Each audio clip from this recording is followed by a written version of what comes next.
Good evening and welcome to another episode of Delicious. I am going to be showing you how incredibly easy it is to create an incredible masterpiece and a delicious Sunday feast for your family and friends.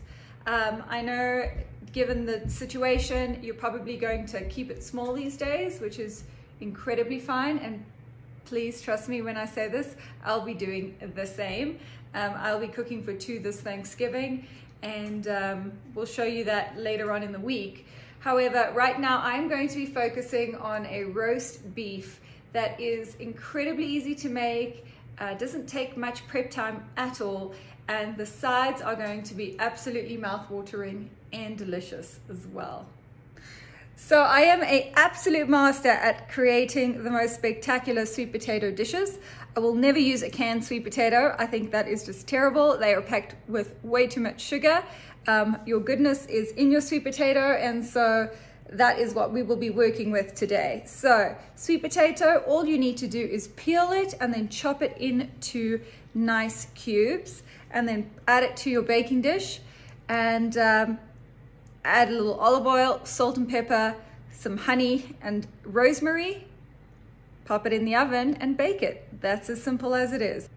So for the most green al dente broccoli, all you need to do is cut off the florets, make little trees out of them, as I like to tell my children, and then put them into a baking pan, add some water into the baking pan, drizzle with olive oil, salt and pepper, and put it in the oven.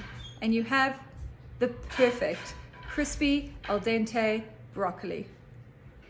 Right, so here we go, and I'm not going to lie to you, I am queen of the sweet potato. So what I have done is I have cubed my little sweet potatoes. I use 3 sweet potatoes, and I fill a baking dish with it because they hold really well in the fridge afterwards. So you can use it for the next 3 days. I am going to add olive oil, just drizzle it to the top. And you want to coat it fairly well, because when it goes in your oven at 400 degrees Fahrenheit, you want it to get really nice and golden and also crispy on the edges. Now, I am not going to be adding cinnamon tonight, but for the holidays, for Thanksgiving, it would be wise to add a little bit of cinnamon to it. I wouldn't even bother with the brown sugar because we're going to be using honey.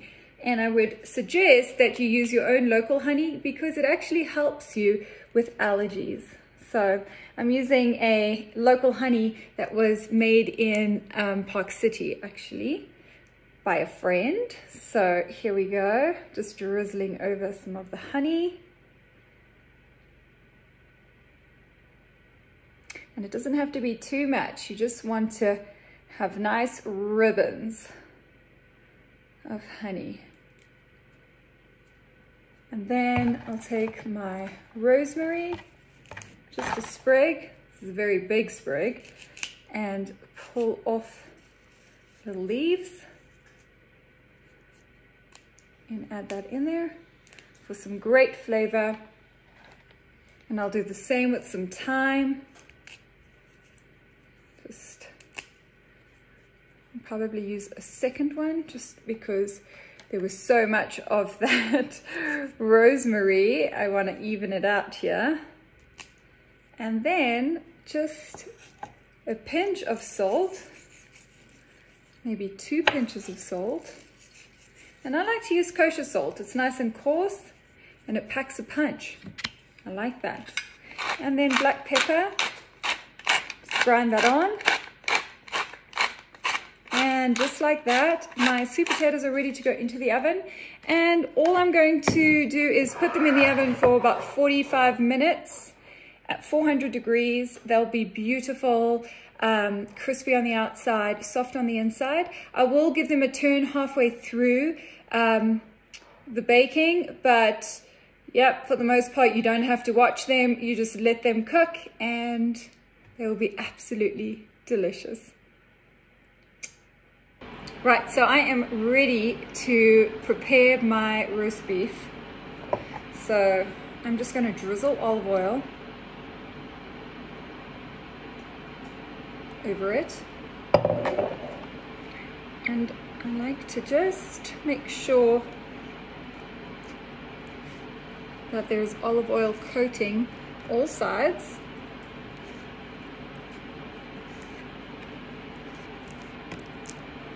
Okay, so I'm ready to season it. I just like to use Lowry seasoning salt, to be honest.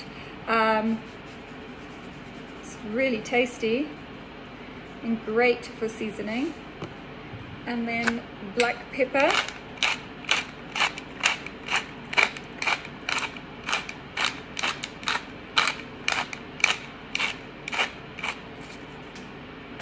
And that's all I need to do right now, because I'm going to put it into the pan, sear all sides, and then when I take it off, that is when I will add my whole grain mustard and the herbs as well, and then put it into the oven and let it bake with my sweet potatoes. Okay, and here I go. My pan is very, very hot right now. You're going to hear a nice sizzle when I place this on. There it is.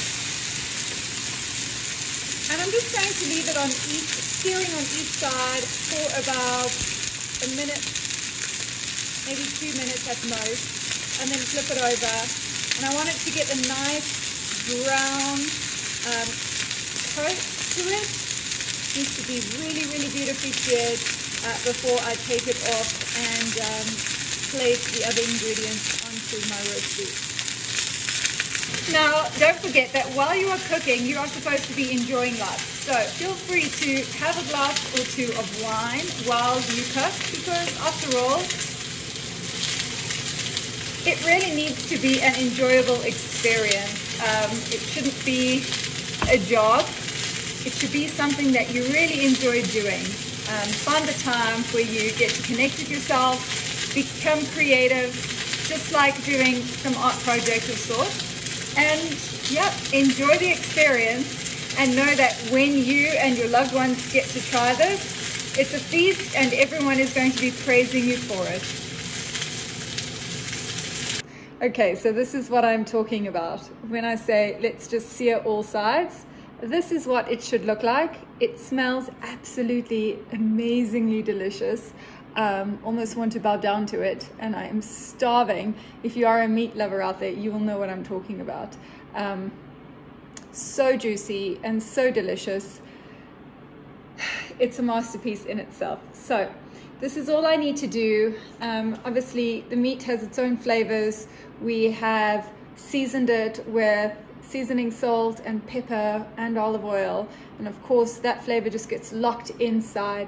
And then we're going to land up baking it at 350 for around an hour. And it's going to, I like my meat to be pink.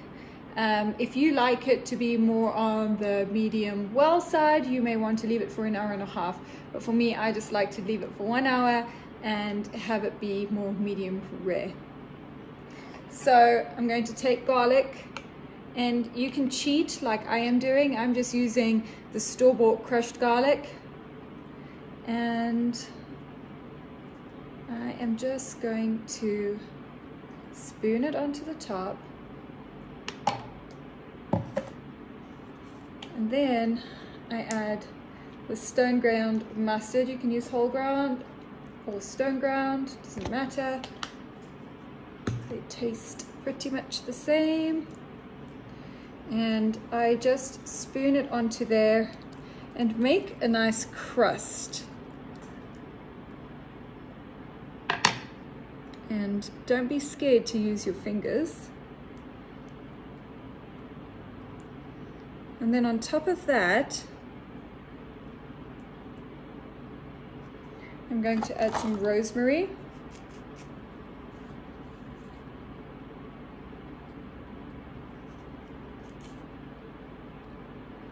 Looks pretty amazing.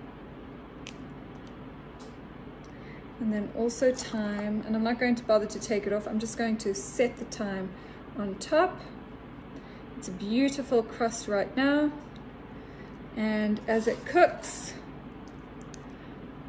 it's going to add so much flavor to this roast beef. So what I'm going to do now, it's absolutely ready to pop into the oven. As I said, at 350 degrees, I'm going to put it in for about 1 hour. I will check on it in between. I do have my sweet potatoes in there right now, and they'll be ready for a turn in approximately 10 minutes or so. And in the meanwhile, I'm going to be working on my broccoli and prepping that. I'll be back in just 1 minute.